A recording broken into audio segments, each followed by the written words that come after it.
नमस्कार दोस्तों। बेटियां आखिर किस घर में जन्म लेती हैं? क्या इसके पीछे कोई विशेष कारण है या यूं ही किसी भी घर में बेटियों का जन्म हो जाता है? तो आइए हम जानते हैं। हाँ जी, इसके पीछे कुछ विशेष कारण होता है। यूं ही नहीं बेटी किसी के भी घर में जन्म ले लेती है।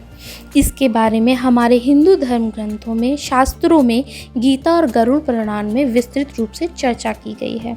देखिए, वैसे तो शास्त्रों के अनुसार आत्मा को नर या मादा से परे बताया गया है। गीता के अनुसार भी आत्मा का कोई लिंग नहीं होता है, लेकिन फिर भी आत्मा मनुष्य का जब रूप धारण करती है तो उसके पीछे कुछ विशेष कारण होता है, जिसकी वजह से वो या तो स्त्री का रूप धारण करती है या मनुष्य का रूप धारण करती है। तो दोस्तों, लेट्स सी कृष्णा चैनल में आपका स्वागत है। अगर आपको मेरी ये जानकारी पसंद आती है या उचित लगती है तो आप मेरे चैनल को लाइक, सब्सक्राइब और शेयर ज़रूर करिएगा। तो चलिए दोस्तों, जानते हैं कि बेटियां आखिर कहाँ जन्म लेती हैं। इसके पीछे एक कहानी सुनाती हूँ मैं आपको। एक बार अर्जुन ने श्री कृष्ण से प्रश्न किया कि आखिर किन कारणों के कारण किसी घर में पुत्री का जन्म होता है। तो कृष्ण ने अर्जुन को उत्तर दिया, हे पार्थ, बेटा भाग्य से होता है तो बेटी सौभाग्य से होती है। माता पिता पूर्व के जन्म के अच्छे कारणों के कारण ही बेटी को जन्म देते हैं। उनके वो कर्म ही इस बात का निश्चय करते हैं कि उनके घर में बेटी होगी या नहीं होगी। तीनों लोकों में बेटी अर्थात स्त्री का भार हर कोई सहन नहीं कर सकता है। इसलिए हे अर्जुन, जिस दिन बेटी का जन्म रुक जाएगा उस दिन से सृष्टि का अंत शुरू हो जाएगा। आपने भी दोस्तों सुना होगा, जहाँ बेटी होती है वहाँ स्वर्ग होता है।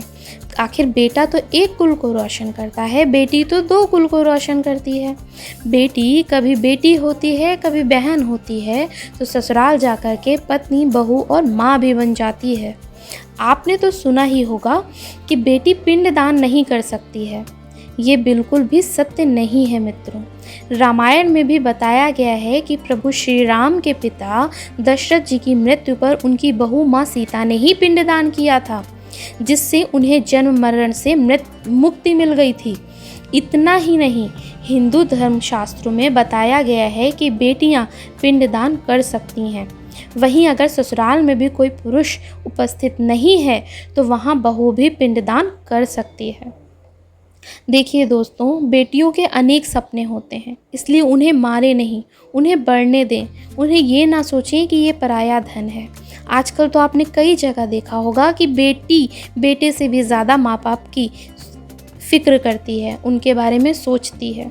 चलिए, आपसे मैं एक प्रश्न करती हूँ, क्या बेटी माता पिता के लिए बोझ हो सकती है?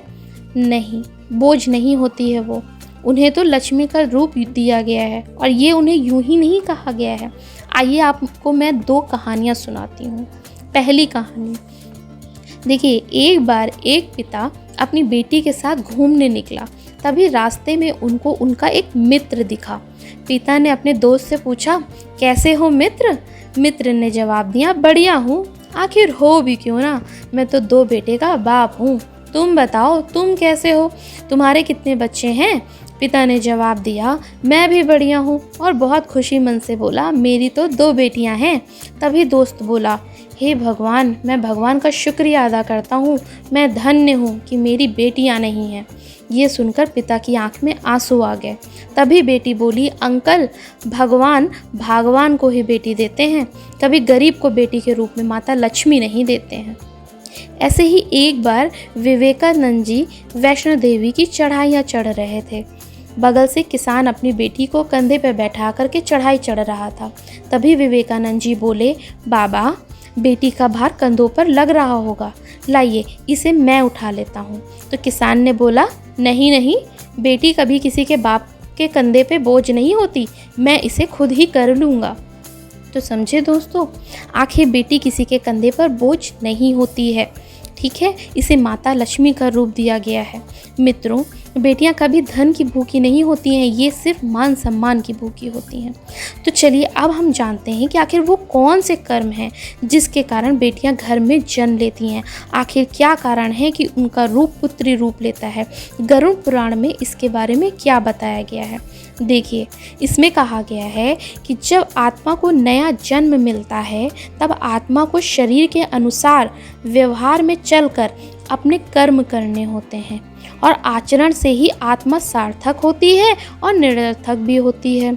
ऐसे में अगर कोई पुरुष महिलाओं की जैसी हरकतों का आचरण करता है या महिलाओं वाली आदतें करता है या वही कार्य करता है जो महिलाओं को करना चाहिए, तो ऐसे पुरुष की आत्मा स्त्री का जन्म ले लेती है।